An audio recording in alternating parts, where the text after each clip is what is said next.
sight, sound, smell, taste, and touch.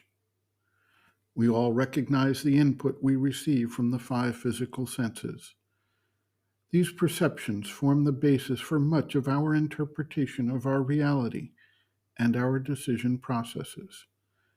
Most people never consider that there are other senses possible or available to us. We do recognize that there are other senses in various animal species, such as the sonar or echolocation sense used by dolphins, homing sense available to many species, not just homing pigeons, etc. However, if we reflect for a moment, we may recognize that on various occasions we have ourselves received input from senses other than the five we ordinarily recognize. Some people remark that they have an innate sense of direction and can always somehow align themselves in the world. Others note that they have the ability to judge the weight of something by holding it in their hand. Others sense the vital body or aura of other individuals. Some can feel changes in the energetic action of the moon, which is known to impact tides of the ocean as well. People can many times sense when someone is observing them without directly seeing it occurring. Others report a feeling of unease in certain locations where danger may be approaching them.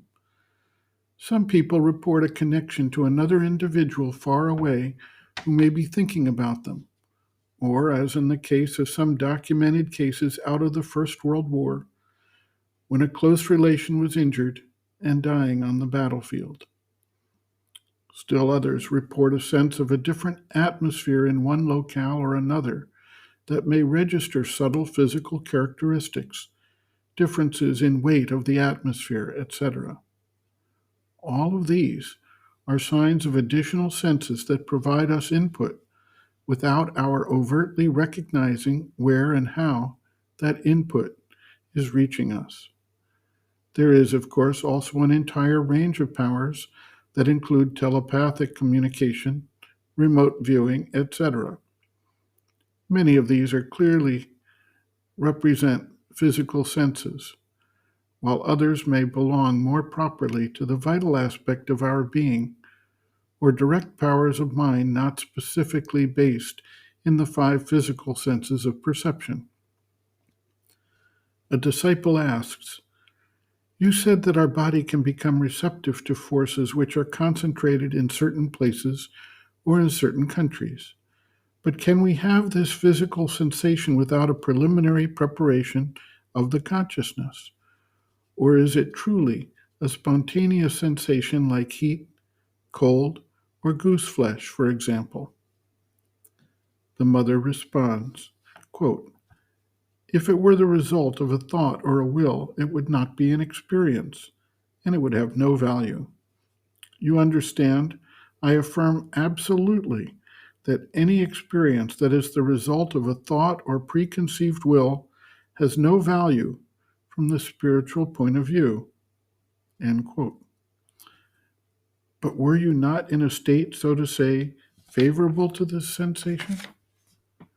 The mother replies, quote, "There are people who live constantly in a higher consciousness, while others have to make an effort to enter there. But here it is an altogether different thing. In the experience I was speaking about, in the preceding talk, Mother had described how on her return from Japan, she had all of a sudden physically felt the atmosphere of Sri Aurobindo at a distance of 2 nautical miles from Pondicherry. What gave it all its value was that I was not expecting it at all, not at all. I knew very well I had been for a very long time and continuously in spiritual contact, if I may say so, with the atmosphere of Sri Aurobindo.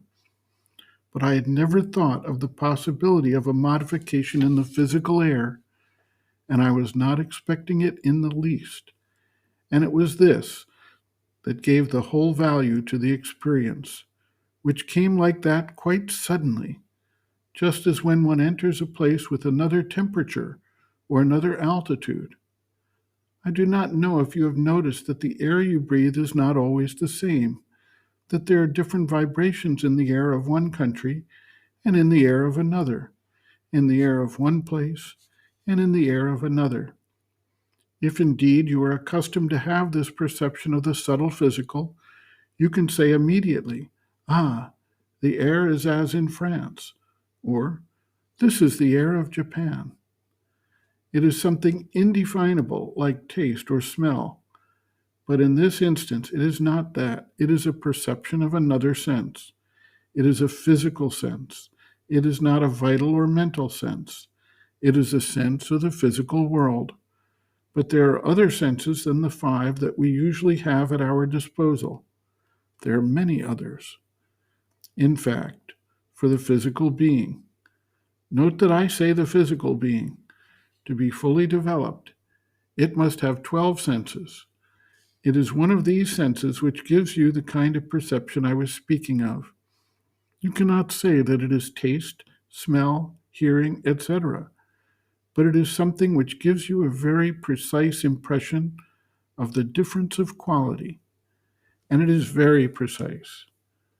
As distinct as seeing black and white, it is truly a sense perception. End quote. Reference, Sri Aurobindo and the Mother, The Hidden Forces of Life, Chapter 3, Hidden Forces Around, pages 62 to 64.